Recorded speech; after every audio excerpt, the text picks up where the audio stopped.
जो गोही था, ये पूर्व जन्म में एक हुहू नाम का गंधर्व था।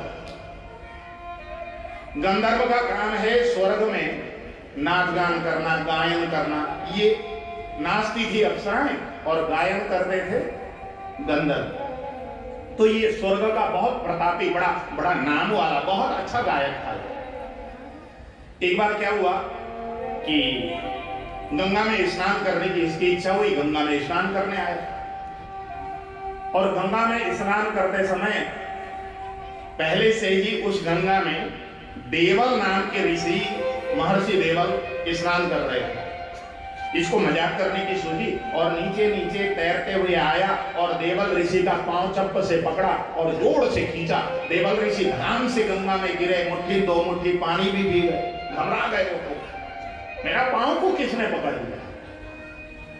और ये घबराए हुए थे ऋषि, थर थर कांप रहे थे। उसी समय हा हा हू करके हंसने लगा।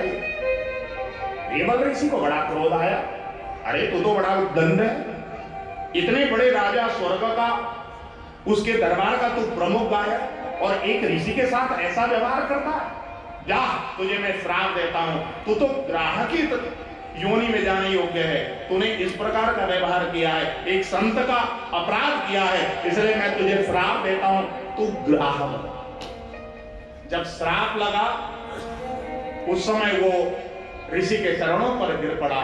ऋषिवर, मेरे से जो भी भूल हुई है उसके लिए मैं बहुत शर्मिंदगी महसूस करता हूं, मुझे क्षमा करने की कृपा करें। ऋषि बड़े दयार्द हो गए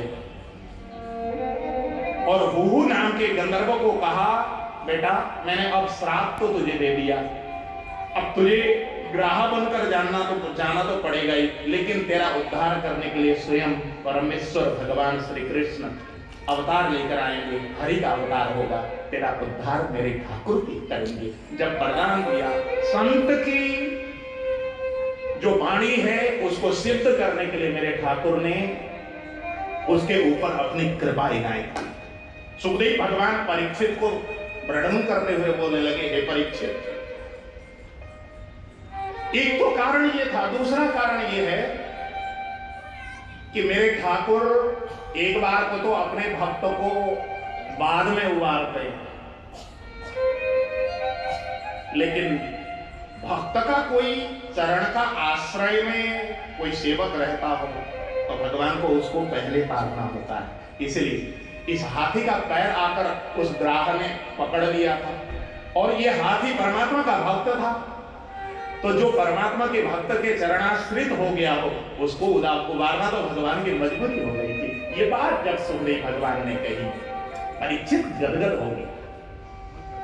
और सुखदेव भगवान ने हाथी के पूर्व जन्म की कथा वर्णन करते हुए कहा, ये जो हाथी था पूर्व जन्म में दक्षिण भारत में दरमेन प्रांत में एक इंद्रदुम्न नाम के बहुत प्रतापी राजा हुए, और इंद्रदुम्न राजा इतने बड़े भगवान कृष्ण के भक्त थे, हर समय दिन रात हर समय भगवान कृष्ण की आराधना किया करते। काशी से ब्राह्मणों को बुलाते, वृंदावन से ब्राह्मणों को बुलाते, हरिद्वार से ब्राह्मणों को बुलाते, और दिन भर भगवान कृष्ण की आराधना में लगे रहते। एक बार जन्माष्टमी का उत्सव का पूजन चल रहा था, और ये राजा यजमान के आश्रम में बैठकर पूजा कर रहे थे। ब्राह्मण लोग वेद की ऋचाएं पढ़ करके पूजन करवा रहे थे।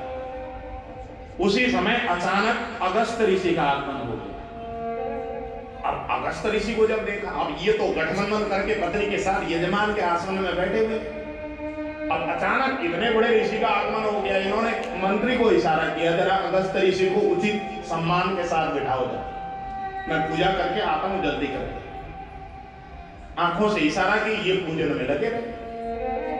अगस्त ऋषि थोड़ी देर आकर राजा इंद्रदुम्न के सामने खड़े रहे, लेकिन राजा इंद्रदुम्न ने पूजा में मग्न होने के कारण अगस्त ऋषि के लिए एक भी शब्द नहीं। अब तो अगस्त ऋषि को बड़ा क्रोध आया, अरे ऐसा हाथी की तरह गजदम्ब बैठा हुआ है, मैं इतना बड़ा ऋषि जिसने समुद्र को भी पान कर दिया हो, मैं इसके राजभवन में आया और इसने मेरे लिए एक शब्द भी नहीं कही। अरे ये तो हाथी बनने लायक था। है राजन, तूने मेरा अपमान किया, जा तो हाथी की योनि प्राप्त कर। राजा तो परमात्मा के भक्त थे, भगवान कृष्ण के, वो तो आराधना कर ही रहे थे। राजा ने कहा, ऋषिवर आपका श्राप मेरे लिए सिरोधारी है, मैं कुछ भी बोलूंगा नहीं ऋषिवर, कुछ बोले। और ऋषि का जब श्राप हुआ, इंद्रदुम्न राजा हाथी की योनि में चले गए। लेकिन हाथी की योनि में जाने के बाद भी उनको पूर्व जन्म की स्मृति बनी रही। वो मेरे गोविंद की आराधना हाथी की योनि में भी किया करते। इसलिए हे परीक्षित, उसको उसके ऊपर, हाथी के ऊपर परमात्मा की महती कृपा थी, क्योंकि वो निरपराध था। इसलिए भगवान ने अपनी भक्ति की स्मृति हाथी के, भले ही वो पशु था, लेकिन हाथी के मन मस्तिष्क पर वो स्मृति परमात्मा की कृपा से बनी रहने के कारण उस गजराम ने मेरे ठाकुर को स्मरण किया। गदगद हो गए परीक्षित। गुरुदेव, आपने तो गजेंद्र मोक्ष की कथा को बिल्कुल विस्तार से वर्णन कर दिया, मैं तो अनुग्रहित हुआ। गुरुदेव, और मनमंत्र में और कौन कौन सी कथा हुई, मुझे सभी मनमंत्रों की कथा वर्णन करें। जब कहा, अब तो यहां पर देवासुर संग्राम की कथा, समुद्र मंथन की कथा वर्णन की गई। यदि मैं समुद्र मंथन की कथा में फंस गया तो मेरे भाईजान आज फिर न राम भगवान का जन्मोत्सव मना पाएंगे, न भगवान कृष्ण का मना पाएंगे। इसलिए मैं आज और कहीं फंसने वाला नहीं। मेरे ठाकुर जी ने कह दिया, भैया चक्कर में मत पड़ियो, कहीं सीधे आ जाइयो, इधर उधर मत भटकना।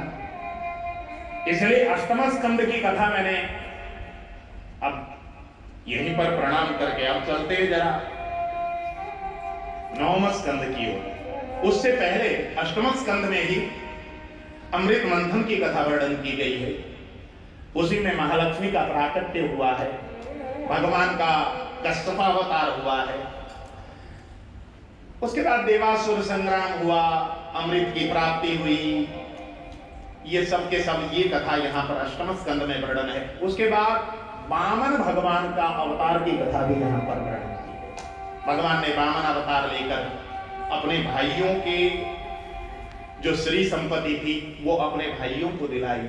देवताओं से दानवों ने पूरी संपत्ति छीन ली थी, स्वर्ग का राज्य छीन लिया था, बलि राजा हो गए थे। इसलिए भगवान ने वामन का अवतार लेकर अपने भाइयों को वो सारा के सारा स्वर्ग की राज्य दिलाई।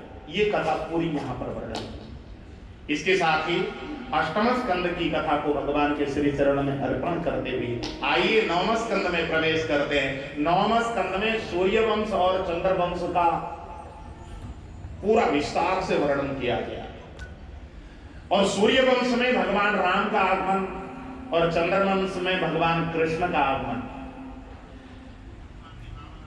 और सूर्य वंश की कथा कितना भी वर्णन किया जाए उसको वर्णन नहीं किया जा सकता, कितना विस्तार है, कितना विशद है। भगवान नारायण के नाभि से